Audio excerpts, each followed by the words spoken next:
এদিকে রাজ্য জুড়ে ভোট পরবর্তী অশান্তির অভিযোগ। আজ বিকেলে রাজভবনে যাবেন শুভেন্দু অধিকারী। রাজ্যপালের কাছে নালিশ জানাবেন বিরোধী দলনেতা।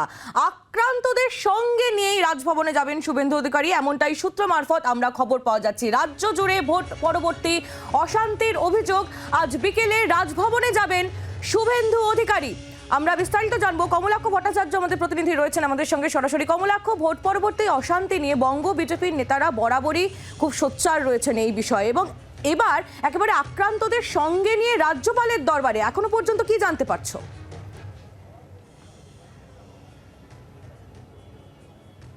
আইলে আমি এই মুহূর্তে রয়েছি সেই রাজভবনের ঠিক বাইরেই, এবং শুভেন্দু অধিকারী আর কিছুক্ষণের মধ্যেই প্রায় 100 খানেক আক্রান্ত বা ঘর ছাড়া যে সমস্ত বিজেপি কর্মীরা ভোট হিংসায় যারা এই মুহূর্তে ঘর ছাড়া হয়েছেন, আক্রান্ত রয়েছেন, এবং শহর কলকাতায় যে বিজেপি অফিস সংলগ্ন এলাকায় তারা যেখানে তাদেরকে রাখা হয়েছে সেখান থেকে কিন্তু তাদেরকে নিয়ে শুভেন্দু অধিকারী আর কিছুক্ষণের মধ্যেই আসবেন। তোমাকে এই মুহূর্তে আমি রাজভবনের ছবিটা দেখাবো, যে কার্যত যেন দুর্গের চেহারা রাজভবন। তার কারণ রাজভবনের যে মেন গেট এবং তার ডান দিক বাদিক সামনে যে গুরুত্বপূর্ণ 3টি রাস্তা, সেই 3টি রাস্তায় কিন্তু পুলিশ এই মুহূর্তে ব্যারিকেড করে রয়েছে, এবং পুলিশ, মহিলা পুলিশ, কমব্যাট ফোর্স এবং তার সঙ্গে সঙ্গে র্যাফ, তা নিয়ে কিন্তু এই মুহূর্তে গোটা লালবাজারের একটা বড় বাহিনী এই মুহূর্তে তারা ব্যারিকেড করে রয়েছেন, এবং শীর্ষ আধিকারিকরাও তারা রয়েছেন।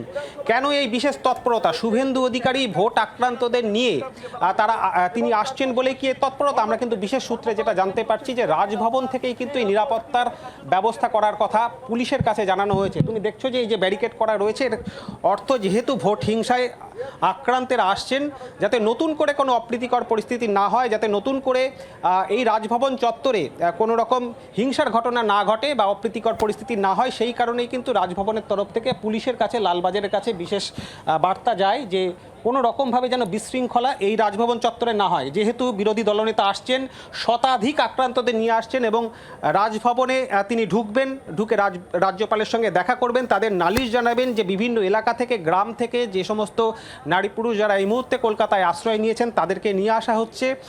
সেই জায়গায় যাতে নতুন করে কোনো পরিস্থিতি বেগতিক না হয়, সেই কারণেই কিন্তু রাজভবন থেকে এই বিশেষ তৎপরতা, লালবাজারের বিশেষ বাহিনীকে ডাকা হয়েছে। এবং গোটা রাস্তা আমি তোমাকে দেখাবো যে ধর্মতলার দিক থেকে আসার যে রাস্তা, সেই লেনেও কিন্তু ব্যারিকেড করা।